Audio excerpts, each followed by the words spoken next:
জয় ঠাকুর, তিনিই গুরু, যিনি অন্ধকার থেকে আলোয় আসার পথ দেখান। শ্রী রামকৃষ্ণ প্রেমবিহারের পূজ্যপাদ আচার্য শ্রীমৎ স্বামী সম্বুদ্ধানন্দের প্রবচন। অর্কেস্ট্রা। আজ জনাদশিক মানুষ এসেছেন, তেমন একটা ভিড় নেই। দু চারজন এধারে ওধারে নিভৃতে বসে আছেন বাগানে। গুরুদেব আমাদের নিয়ে বাগানের একপাশে বসলেন। আমরা যে যার আসন গ্রহণ করলাম। গুরুদেব গাছের বেদিটার ওপরে পা তুলে জোড় আসনে বসলেন।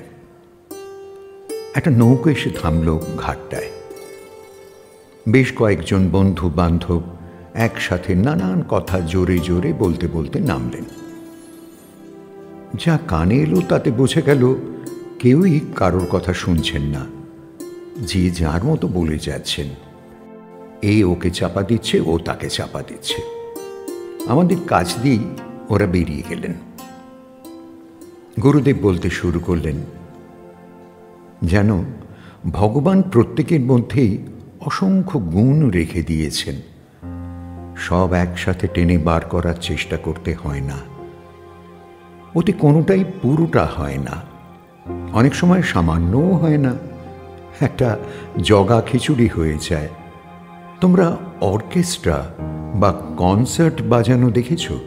তার মধ্যে বাঁশি, তবলা, গিটার, সেতার, হারমোনিয়াম, জলতরঙ্গ, বেহালা, এসরাজ, মন্দিরা, খঞ্জনি কি নেই? কাউকে শোনা যায়, কাউকে শোনাই যায় না, অথচ সবাই বাজছে। একটা মিশ্র ব্যাপার। সম্পূর্ণটা নিয়ে একটা বিশেষ কিছু নেই এতে। যিনি গান গাইছেন তিনিই সব। আমাদের মধ্যেও যত গুণ আছে সবই এক একটা সুরের যন্ত্রের মতো। প্রত্যেকটাই যার যার সুরে আগে বাজাতে শিখতে হবে। তারপর সবার সাথে সবার তাল, সুর, তান বাঁধতে হবে।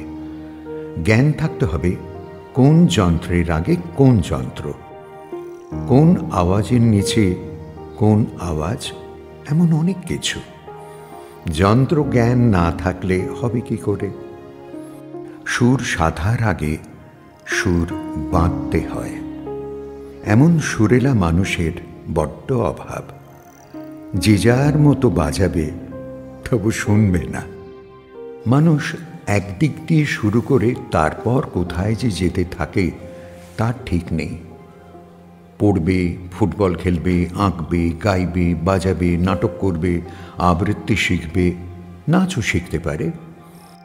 ভিতরের সব যন্ত্র এক এক করে শিখলে হতো না? না হয় একটাই ভালো করে শিখত, তাতে কতটুকু ক্ষতি হতো? বরং লাভই হতো।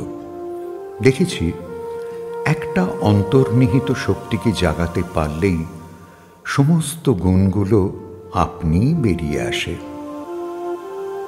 সাধারণ জীবের ধৈর্যের বড় অভাব।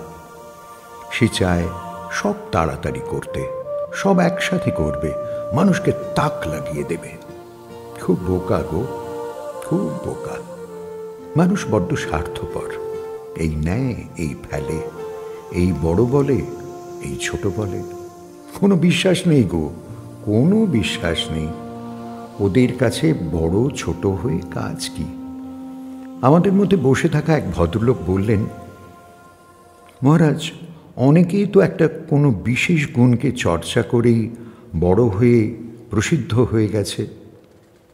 এবার গুরুদেব হেসে বললেন, ভালো করে লক্ষ্য করে দেখো বাবা, যারা আজ প্রসিদ্ধ তারা কোনো একটার চর্চা দিয়েই বরেণ্য। ড্রামের জল বের করে দিতে হলে একটা ছিদ্রই যথেষ্ট। শুধু শুধু চারিদিকে ছিদ্র করে ড্রামটা দুর্বল করার দরকার কি?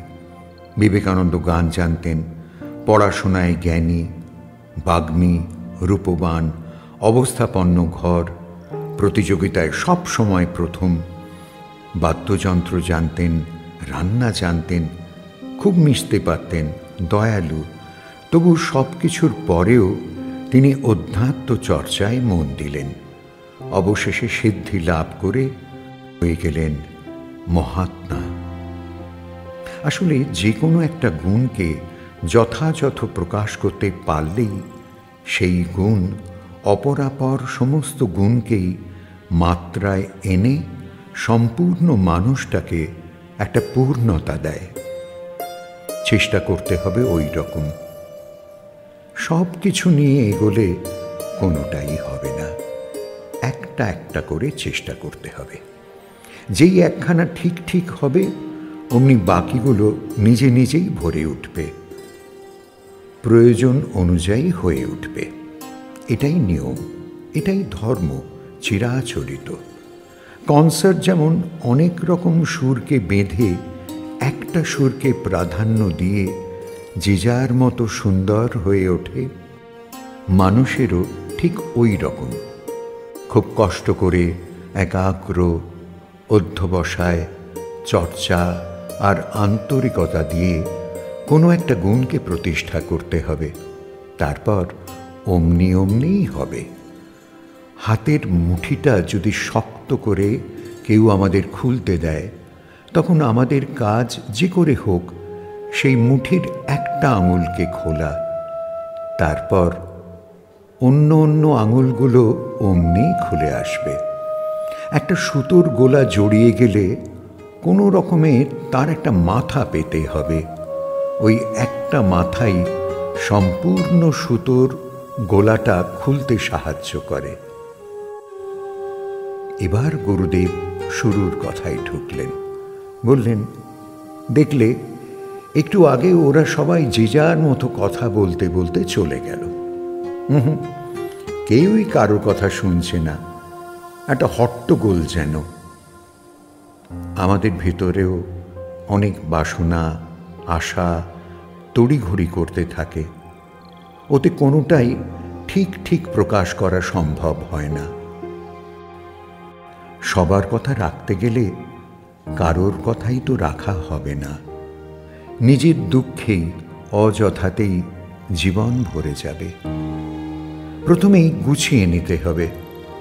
সবার মন জোগাতে গিয়ে নিজেকেই হারাতে হয় শেষে। এক এক করে একটু একটু করে পৃথকীকরণ ও বাদ দেওয়াটা শিখতে হবে। একটা বাগানে অনেক বড় বড় গাছ লাগালে সব গাছই দুর্বল, রোগগ্রস্ত, আবার কীট পতঙ্গের আক্রমণে ক্ষতিগ্রস্ত হবে। মহারাজের কথা সেদিন আমরা যে যার মতো বুঝলাম। শখগুলোকে নানাভাবে দেখতে শিখলাম। জরুরি, প্রয়োজন আর নির্বাচন সম্বন্ধে সজাগ হয়ে গেলাম। এতে ধীরে ধীরে বেশ উন্নতি হলো বুঝতে পারছিলাম। আজও অনেক ক্ষেত্রে গুরুদেবের সেদিনের সভার কথাটা সবাইকে বলি।